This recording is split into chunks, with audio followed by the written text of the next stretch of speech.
Dr. Pratiksha is a biotechnology professional and research scientist associated with BIOTEXLIFE Solutions.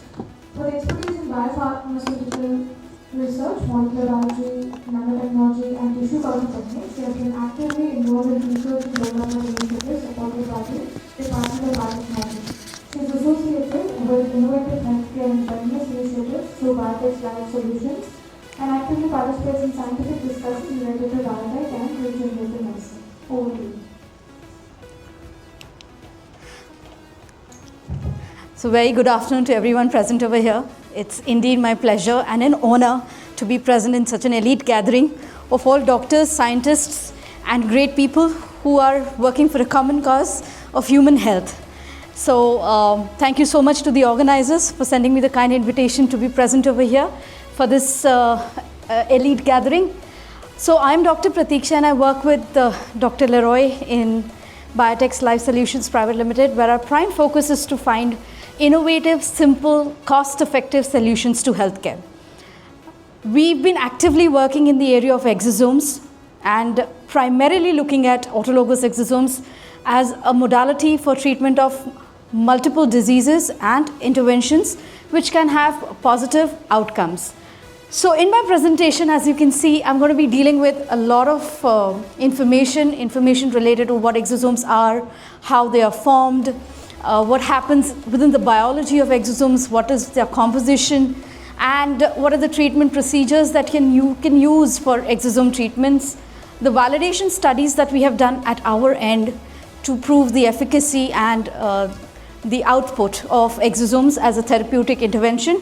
The clinical applications, I will be talking about a very interesting case study that we've recently done with a patient, and the existing clinical trials which are globally registered for exosomes, and a little bit about the capabilities of Biotex as an organization to support all of you in your endeavor of doing research, science, and good quality studies. So we move on to understanding something very important, which is extracellular vesicles. We often get very confused between a lot of vesicles which the body by nature secretes out. So extracellular vesicles are basically formed by two major pathways within the body. One is called as the endosomal pathway, the other one is called as a plasma budding pathway. In the endosomal pathway, the cell intracellularly synthesizes these molecules as small bubbles and then pushes them to the cellular membrane and throws them out of the cell. And within the plasma membrane budding pathway, the cellular membrane invaginates, makes a cup, then fills it with biological material and then throws it out of this body for all kinds of biological communication. So moving ahead, extracellular vesicles basically come in two major classifications. One we call as exosomes, the other one we call as microvesicles. There's a third category also which we call as apoptotic bodies.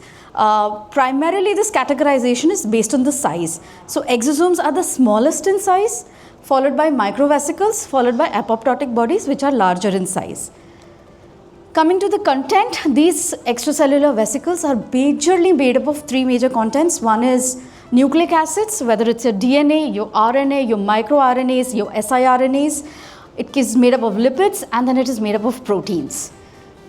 What is the function? They do two major functions within the human body. One is signal transduction, that is cell-to-cell communication, and the other one is immune response. That means they modulate your immune system for any kind of response, whether it is an autoimmune response or a response to any external stimuli or external agent. And the last one is the application. They find applications in two major areas. One is in disease diagnosis and the other one is drug delivery. We need to understand this very importantly because exosomes are one of the most unique biological entities which are used both for diagnostics as well as for therapeutics. So why is this therapeutics and diagnostics interrelated? Is because they carry core information from the cell throughout the whole body. So I'm not going to be dealing with the diagnostic part of it. That's a whole science in it by itself. We'll be totally focusing on how they can be used for treatment of diseases. So So I just want to make you walk through this whole research of how the exosomes came into existence. So it all started in 1940 when they saw thromboplastin as one of the factor 3 which was responsible for clotting of blood, and they realized that there is something that is coming out of the cell which is responsible for clotting the blood. It was primarily exosomes at that time, but because there was no scientific knowledge to prove that they are exosomes, this research totally began from there in 1940, followed in 1967 when they first identified through electron microscopy that platelets, when stimulated, were throwing a dust-like particle outside. So platelets on activation were throwing a particle outside, which they called it as platelet dust. They didn't know what it was, but they said it is dust. And then they saw a similar feature happening in RBCs when RBCs got stimulated. And in 1983, they called this as biological waste, because they thought that probably RBCs don't need this biomaterial, and that's why they're throwing it out. And then followed by 1987, when the complete research happened, when the word exosome was coined, and making part of two words, exo means out of the cell and zoome means a vesicle. So that's how they said a vesicle that is coming out of the cell and has some biological application. And in 1996, they realized that it is not a waste or a cellular material which is coming out, rather it is a communication molecule. And they found that out by when they first studied that it activates the T lymphocytes. That means they realized that within this body there was a molecule which was activating our own immune system, and they called them as immune regulators. Followed in 2007, they came to know one more additional feature, that not only are they activating the immune system, but they are also transferring mRNA, which was a very, very important discovery for the simple reason, as we all believe that when God created this human body, He had the inbuilt capacity to heal our own self. That means the body has this mechanism of healing. And how is this happening? It is happening through this mRNA. When there is a cell which is unable to metabolize or unable to carry out a normal regulatory cycle, then mRNA from the healthy cycle gets pushed into this cell so that the cell can counteract and start taking care of itself. So this was an inbuilt defense mechanism, an inbuilt cellular rebuilding mechanism, which was observed only in 2007. Followed by that in 2010, they realized that not only mRNA, but they also carry microRNA.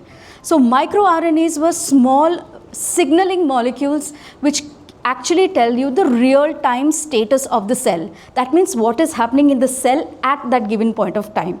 So microRNAs are like signal molecules. The moment you start decoding microRNAs, you will understand what is metabolically happening within the cell and what is the current status of the cell. And they realize that these microRNAs are moving between cells through the help of exosomes.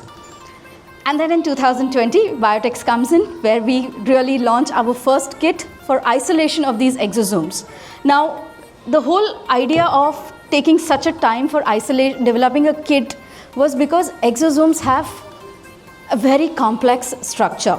Coming to that part is what I want you to concentrate on the slide is, why is it so difficult to carry out, to isolate exosomes? It's because you can see their size is very small. They are only between 30 to 150 nanometers, extremely small particle size. They are having a very high content of lipids, carbohydrates, proteins, microRNAs, RNAs, okay? But the most difficult thing is that they were hardest to purify. They were such small, tiny entities which were refusing to come out through any standard procedures which were for isolation, like your chromatographic techniques or your filtration techniques or your isolation techniques. So this became the most challenging part, and that's exactly where we came in and we solved this problem, because we've developed a kit which can actually precisely only isolate exosomes and not any other microvesicle. So when we talk about purification or we talk about isolation, we are very critical about the molecular size. The moment you go for a higher molecular size, there are no more exosomes. They become either microvesicles or they become apoptotic bodies. So this is like the scanning electron microscopy of a cell. If you really want to understand how exosomes get released, you can see them as tiny like water droplets coming out of the cell when the cell is stimulated. Moving ahead, this is how the exosomes look like. So you have a phospholipid bilayer just like how your cell is, okay, and they have the transmembrane proteins, they have the inner membrane proteins, they have lipid anchoring proteins which basically help them for cell to cell communication. Then they have polypeptides which can be transported between cells. They have DNA, microRNA, RNA and lipid anchoring membrane proteins. So it's a very, very small molecule, a 30 nanometer particle size, comprehensively packed with all kinds of biological material and critically looking at how these biomaterials can be circulated within the human body. What I want to show you over here is a little video on how exosomes are being made. Is there volume? Let's find out how exosomes are made. Inside the cell, a cell membrane forms inward, forming a special type of lipid that's how vesicle the cell membrane called an invaginate endosome. forms an endosome. This endosome moves into the cell where it comes in contact with a lot of proteins, nucleic acid, microRNAs, and messenger RNAs invaginate the endosome's membrane, forming the exosomes.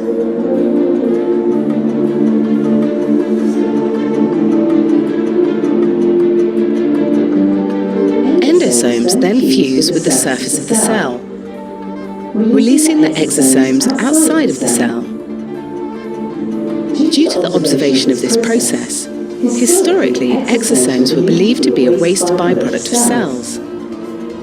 But when researched further, and it was discovered that, in fact, these are the mediating mechanism involved in direct cell-to-cell communication.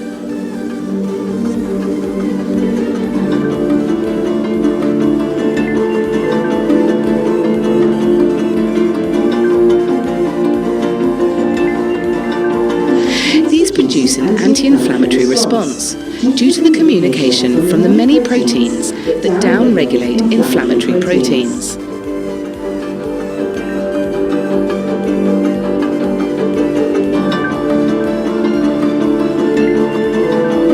Other proteins will then recruit stem cells to the area that will help unregulate these cells to proliferate and promote organized healing through the regulated process.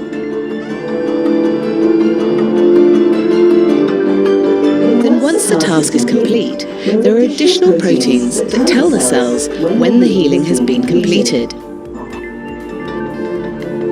These exosomes, with the presence of over 1,000 plus growth factors, are being regarded as one of the purest forms of stem cell therapy.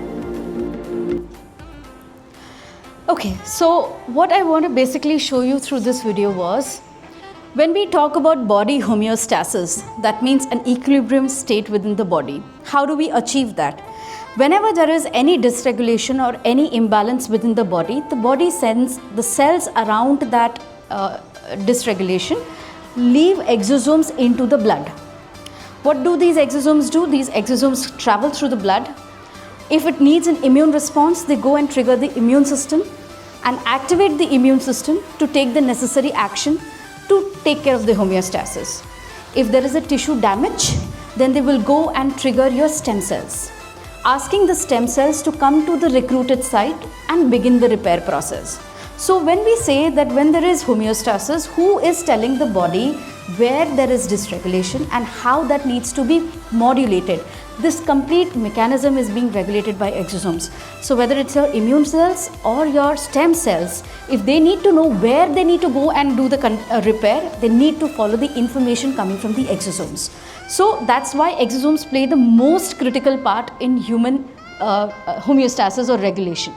So how does Biotex come into the play? So Biotex has developed an autologous exosome treatment procedure, a procedure by which you can heal your own body with your own exosomes. The word autologous has to be taken into consideration over here because we are not introducing any other exosomes into the body. It's your own body's exosomes.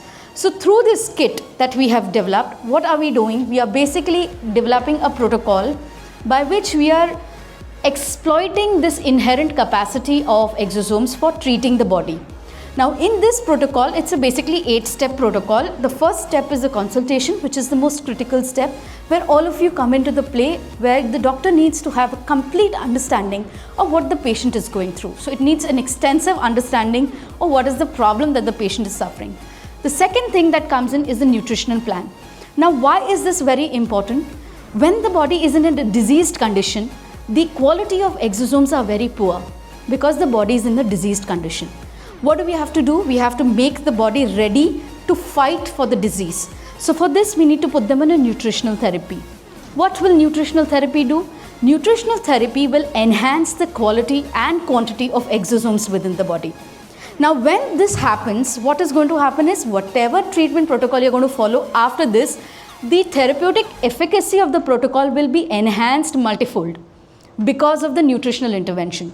So our focus is again on part number 2, where we need to put the patient on a good nutritional diet to enhance the quality and quantity of exosomes. The third step is drawing blood.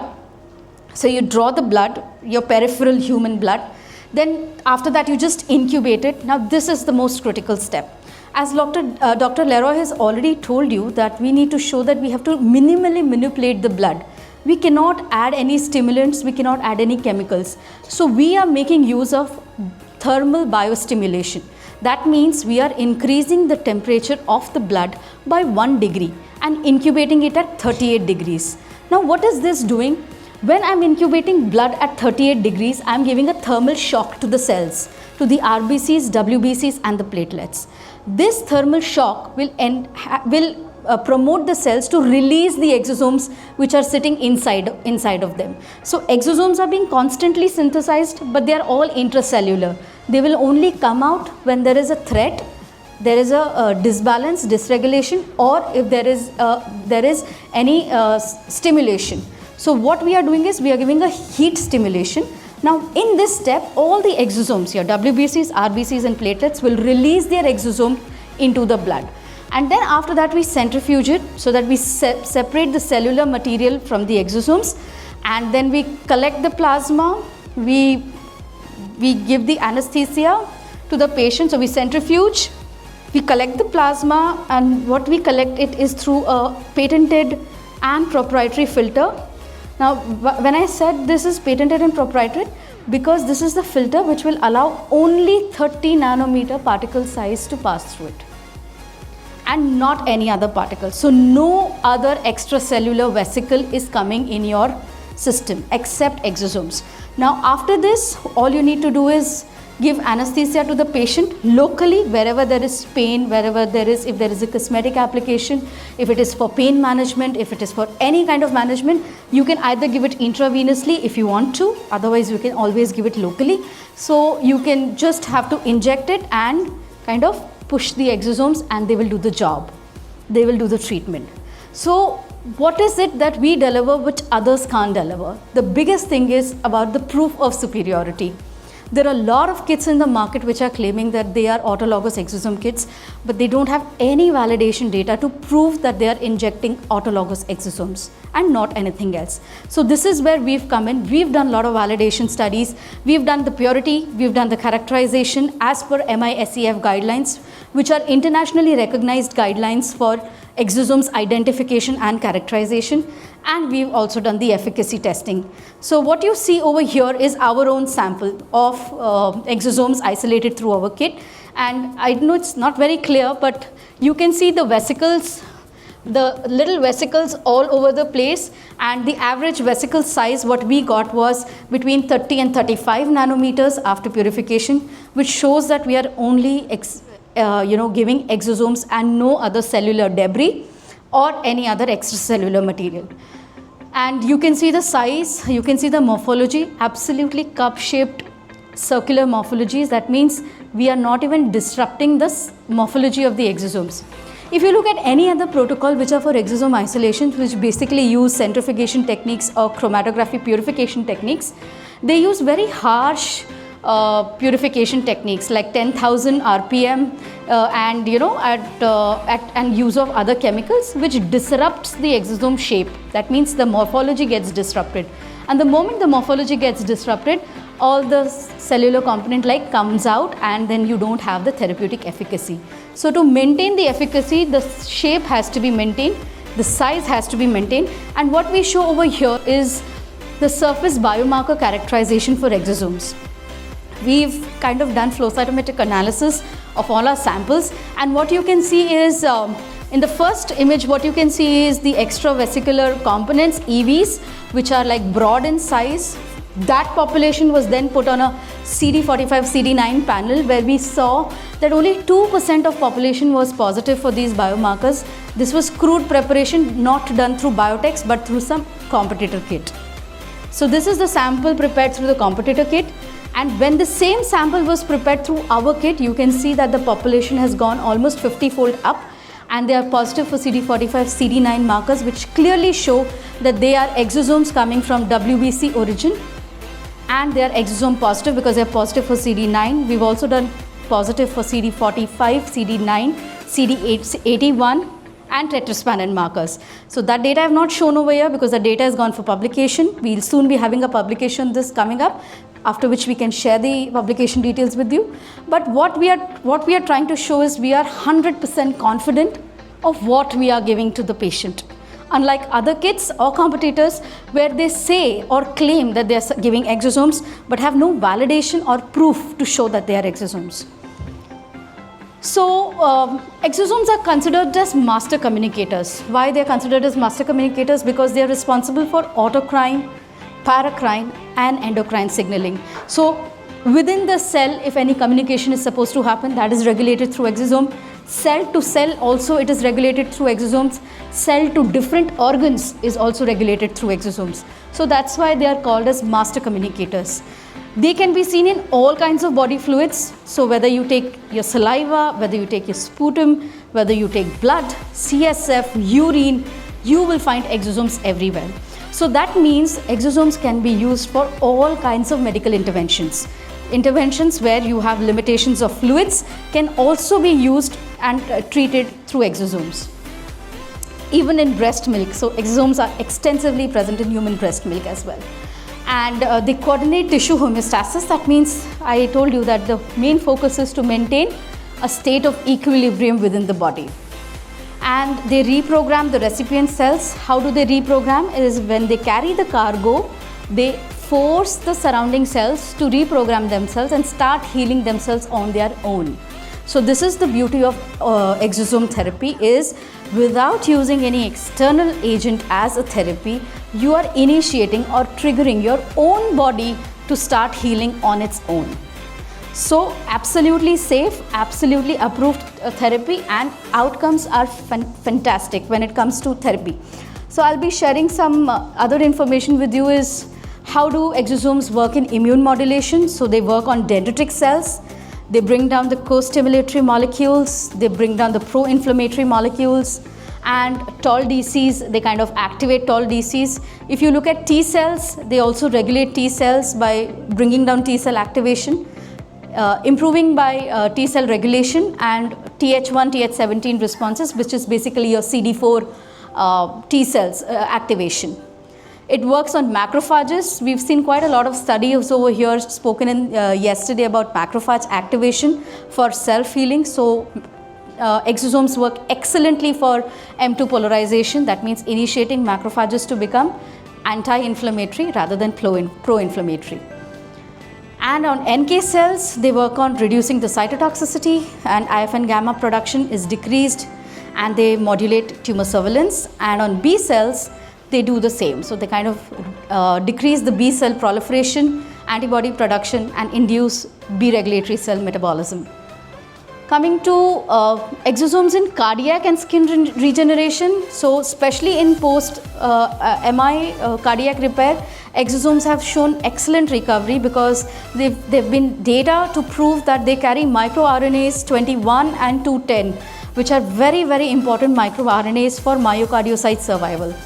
So when you post MI, when you inject autologous exosomes in and around the heart area, or even give it through an IV, there is an excellent recovery in the patient because it stimulates the cardiomyocyte formation. It promotes angiogenesis. So there is, VEGF activation that happens through exosomes, and pro-angiogenic factors get stimulated, so the heart recovery is much better. It has anti-apoptotic protections, that means it does not allow the cells to go in a chronic state of apoptosis, which causes a lot of irregular cell death.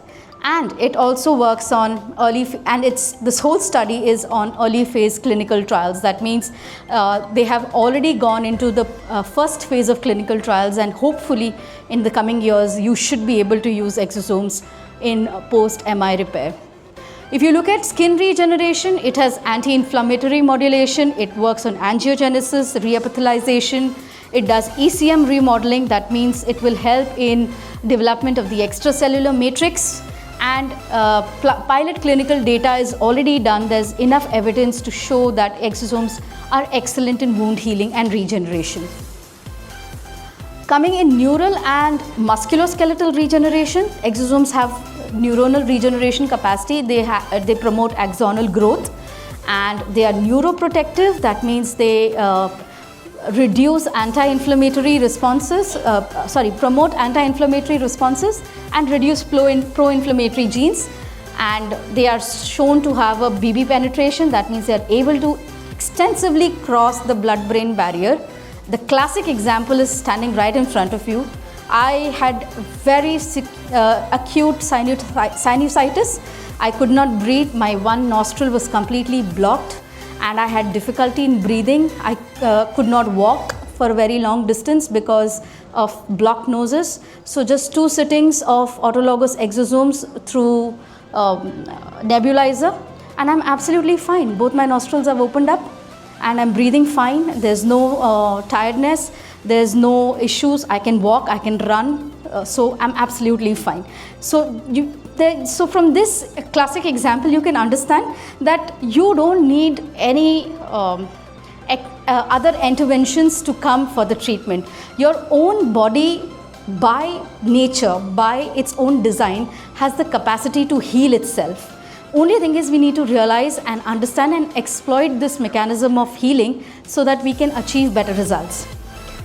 And TBI and ischemic stroke recoveries, there are clinical trials to prove that exosomes have good stroke recoveries post therapy. And bone and cartilage, they kind of promote osteocyte differentiation, so you can heal your bones and cartilages. Very good for people who are undergoing knee replacement therapies. You can kind of put them on an autologous exosome protocol, and you will see that they don't need for any kind of knee replacement therapies in this. And then it also has chondrocyte proliferation activity, so it restores the joint, it repairs your cartilage, and it has a scaffold integrating delivery. That means it can clearly sit within your extracellular matrix and cause sustained healing. And preclinical success has already been done in this. And here what I want to show you is exosomes in endometrium and Asherman syndrome. So basically, even for gynecological disorders, exosomes have been working really well. We have a lot of in-house cases where we are able to see an increased AMH levels, better implantation in terms of activation of HOXA10 genes and integrins, and there is absolutely better angiogenesis. So people complaining of PCOD, PCOS have shown very good regenerations using exosome therapy. So it works very well even in gynecological disorders. And what I want to discuss over here is a case study for liver cirrhosis that we had in our clinic. If we are supposed to look at liver cirrhosis, let's understand that liver is the only organ within the human body which has an inherent capacity to regenerate if it is destroyed or damaged. So this basically happens through a metabolic pathway which is called as a YAP-NOTCH pathway. Now in this, YAP is a molecule that gets activated when there is liver damage, and then YAP activates the progenitor cells of the livers, and those progenitor cells will secrete exosomes. which will activate the hepatocytes notch pathway, and through the notch pathway the cells will get into a repair mechanism, and that's how your liver gets regenerated. So this inherent capacity which is happening within the liver all by itself is happening through exosomes, through the YAP notch pathway. So you have the progenitor cells, the JAK1 exosomes will activate the notch, and what is the end result? You have liver regeneration. Now the next slide is a very busy slide, but I just want you to understand one thing in this is what happens when there is liver cirrhosis. In liver cirrhosis, this YAP notch pathway is like continuously activated, and there is no control on this pathway. And what is happening because of that is you are having extreme collagen formation and extreme activation of macrophages, and there is a deposition of collagen, and your liver starts to become stiff. Okay, now this regeneration is happening, but communication has stopped. That means the notch pathway is not able to understand when to stop because of lack of communication, because of exosomes. So in this situation, the liver gets into a state of cirrhosis, and then you all know this is an irreversible state. Okay, now the thing is, without exosome, you have this continuous activation which is happening, which is causing cirrhosis. So when we give autologous exosome, what happens? The exosomes interrupt and reset this loop, and then you have the anti-fibrotic and anti-inflammatory signals coming in, and the liver starts to regenerate. And we can be very confident of this. Is what you can see over here is a patient who came to us with extreme liver cirrhosis with an extremely high stiffness index of 13.2, and after 3 rounds of exosome treatment it has gone to 9.5. So that shows, and today the patient is absolutely healthy. The liver cirrhosis is completely reversed. He is leading an excellent lifestyle with no issues. So here what we've classically seen is just by putting him on an exosome therapy, we are able to reverse liver cirrhosis, which I think is one of a medical miracle, as we can say, because we all know that there's no current treatment for liver cirrhosis. Yeah. So thank you so much. So this slide basically talks about how exosomes can be used in diagnostics. Every organ is secreting exosomes. Every organ is secreting exosomes which are containing biomolecules specific for that organ. So if you are able to isolate exosomes from the blood and read the microRNAs, you will be able to understand what is the diseased condition of the individuals. So all the cancers have been coded through exosome microRNAs. So this is an excellent way of even diagnosing early disease, early detection of cancer, where currently we don't have any biomedical or genetic test to identify early onset. Now what biomarkers you are seeing on the slides are early biomarkers. That means when the patient is not showing any symptoms but still has the initiation of the disease, we can catch it up right there because of the presence of exosomes. So exosomes are now being exploited for diagnostic purpose also. They will be coming in soon into the market. I hope there are a lot of companies working on this. So we should now start having better diagnostic tools for early detection of diseases. This talks about the clinical trials. You have phase 1 clinical trials on pancreatic cancer which are showing very promising results. They are moving into phase 2. You already have a phase 2 trial which is on MSCs for graft versus host rejection diseases. You have a phase 2 clinical trial in COVID-19 related acute lung injury. MSCs are working very well. The MSC exosomes are working very well over there. And then you have wound management and skin regeneration. All these registered clinical trials happening globally just shows us the kind of therapeutic potential exosomes carry and the kind of outputs that they can give when they come into mainstream medical intervention. So what I want to show you over here is, why do you choose us over others? It's very simple.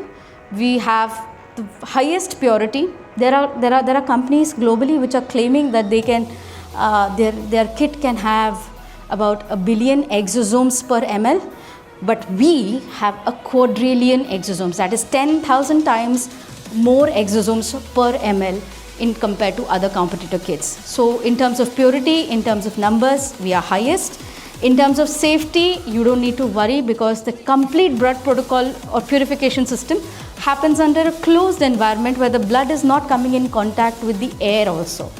So the whole system is a closed system, so there's no chance of any contamination, there is no chance of any manipulation, and it's a seamless workflow. What you have seen in the presentation is you don't need sophisticated instruments, you don't need trained manpower. The most difficult part in isolating exosome is withdrawing blood.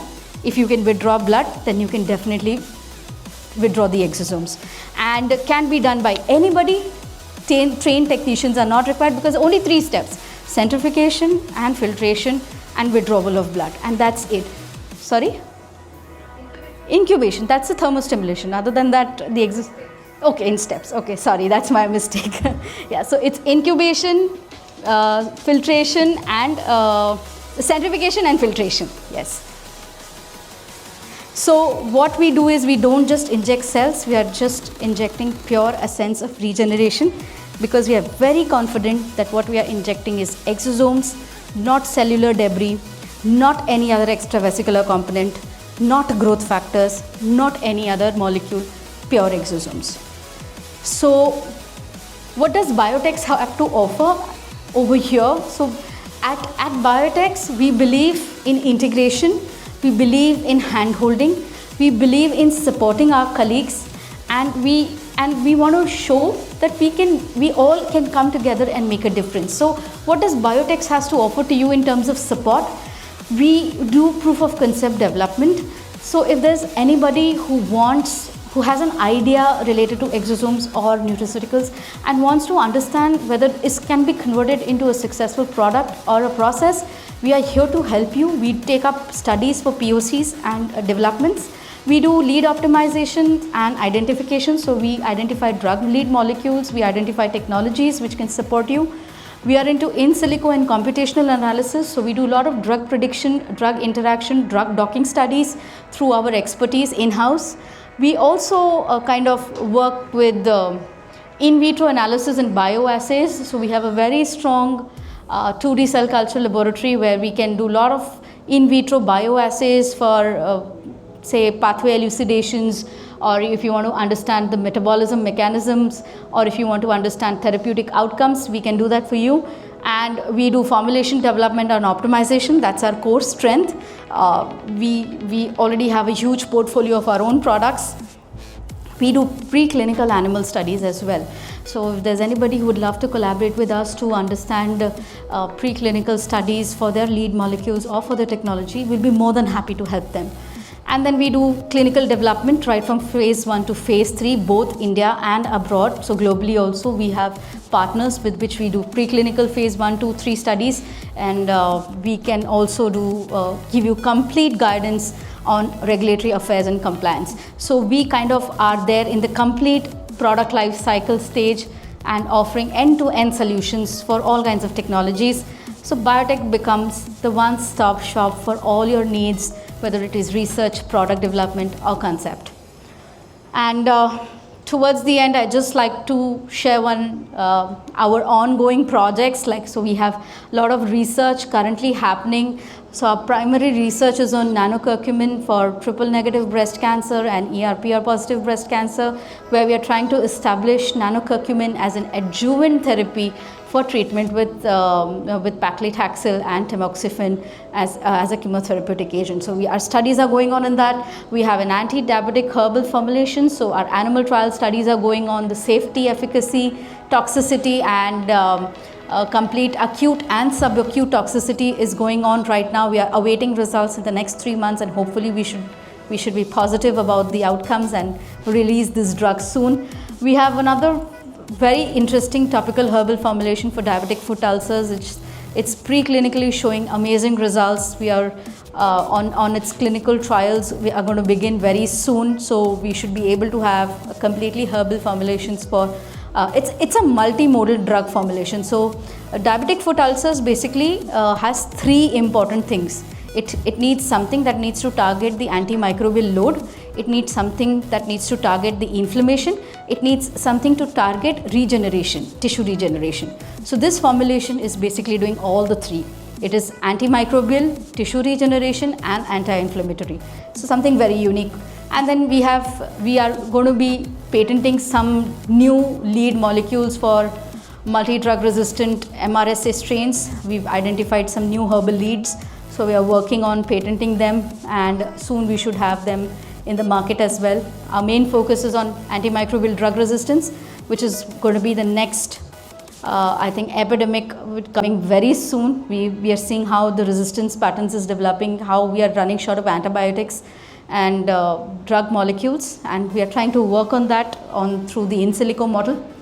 And some achievements that we have is our Exosome Kits has already gone into patent. We are awaiting the patent to be granted very soon. Our Exosomes complete extensive characterization has gone for publication. It should be out very soon. Our bioinformatic data analysis on this diabetic foot ulcers with some very unique novel outcomes and breakthroughs has gone for publications, should be coming up very soon. And then we are also working on, we are also kind of supporting a few companies on developing, yeah, thank you, I'm almost done. Yeah, so we have also launched a textbook on exosomes for all of you who must be interested in knowing more. This textbook is available with us. It's going to be an ever-growing process. So this is the foundation science of exosomes, which has been authored by Leroy Me and Dr. Sudha. Contains extensive information on clinical translation and regenerative applications of exosomes. So if any one of you is interested, you can get in touch with us. This book is out for sale, and that's the references that I've gone through. And thank you so much for the patient listening and hearing and giving me an opportunity to speak to all of you. It was truly a pleasure to be over here and speak to all of you.